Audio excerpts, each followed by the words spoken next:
Bonjour à tous, aujourd'hui je vous propose une recette de curry végétarien avec en option la possibilité qu'il soit sans produits animaux, c'est-à-dire vegan ou végétalien.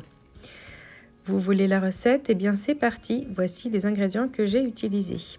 Donc mon émincé vegan, je l'ai trouvé tout simplement à la Migros puisque j'habite en Suisse, mais vous trouverez un équivalent avec du corn ou autre sétan peut-être dans votre magasin avec des produits végétariens. Je commence par laver et peler mes 2 courgettes. C'est un peu à l'œil les quantités, la taille, c'est vraiment selon votre appréciation. Moi je voulais qu'il y ait une bonne quantité de courgettes par rapport à l'émincé. Et donc je commence à la chaîne par couper ici en bâtonnets chaque demi-courgette qui elle a été préalablement coupée en 2. Et une fois que j'ai coupé tout ça en bâtonnets, eh bien je coupe dans l'autre sens et j'obtiens des tout petits morceaux.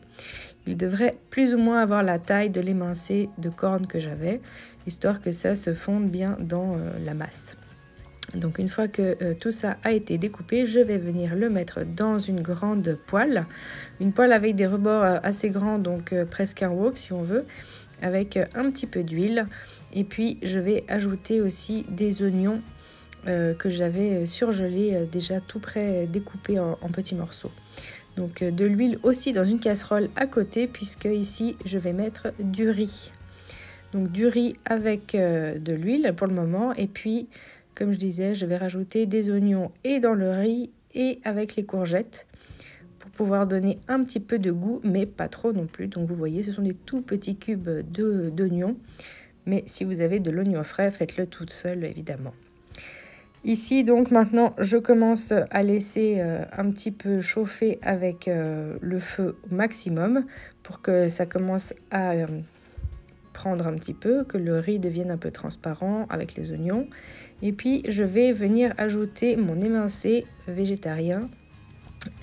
Ici il se trouve que c'est donc vegan, donc si je veux que tout soit vegan, eh bien je fais attention à tous les autres ingrédients. Je rajoute de l'eau un peu au pif, vous voyez, dans mon riz. Et puis je rajouterai encore un peu d'eau puisque une fois ce n'est pas suffisant. Donc maintenant, je remue régulièrement mes courgettes avec les oignons et l'huile et j'y ajoute donc cet émincé de corne. Le riz aussi chauffe à feu doux. C'est assez rapide à préparer, mais ça va mijoter encore un long moment, donc on pourra le faire un petit peu en avance. Plus on le fait en avance, voire à midi pour le soir ou la veille, et bien plus les ingrédients vont pouvoir avoir des saveurs les uns des autres. Donc ici, mon émincé est déjà épicé, donc voilà pourquoi je ne rajoute pas de sel. Je rajoute un petit peu d'huile pour que ça grille un tout petit peu et je remue tranquillement. Je mélange, le feu est toujours bien vif, donc il ne faut pas laisser trop traîner sans mélanger, sinon ça va griller d'un côté et pas des autres. Et puis je vais venir gentiment ajouter une sauce. Alors pour le coup, je n'ai pas de mérite, je prends une sauce du commerce, une sauce curry. Il y avait le choix entre du curry indien, du curry asiatique, vegan ou pas. Et puis donc aujourd'hui, j'ai décidé de prendre le pot indien, qui est donc du curry avec du coco. Et comme il contient de la crème, et bien du coup, j'ai décidé que ça ne serait pas une recette vegan, mais plutôt une recette végétarienne. Donc ici, j'ai un peu de peine à récupérer toute ma sauce au fond avec ma petite cuillère. Je vais prendre une plus grande cuillère et finalement, eh bien, je rajouterai carrément de l'eau dedans pour venir récupérer un petit peu de sauce. Donc ici, tout le pot y est passé. Et pour être sûr que ça ne soit pas trop fort ou trop piquant, je viens diluer cela après avec un peu de crème. Et puis, si ça avait été une version végane, j'aurais pris évidemment de la crème de coco ou autre substitut végétal évidemment, mais la crème de coco ajoute généralement, du lait de coco, ça ajoute généralement une petite touche qui est très bonne pour mélanger avec les currys.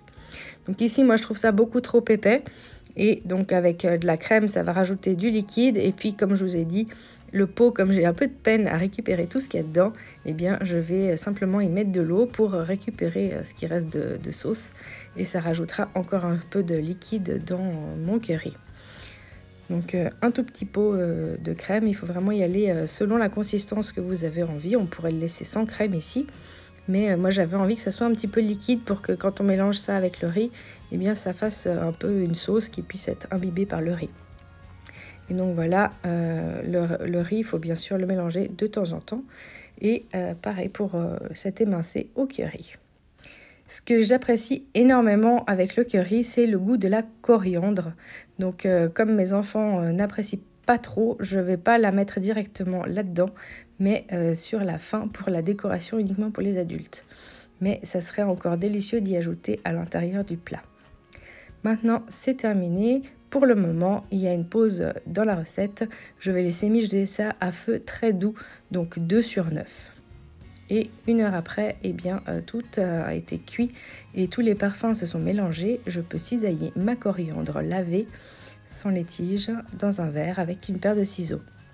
Et je vais pouvoir servir mes différents plats avec du curry et du riz. Et je décorerai avec de la coriandre pour certains plats.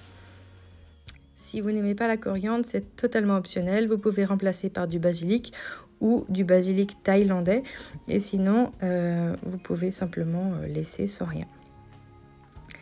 La sauce est donc assez liquide pour le curry et c'est très agréable aussi de le servir avec de ces pains. Alors on mélange encore les cultures, mais de ces pains très très plats, là, vous savez, qui n'ont pas du tout de levure.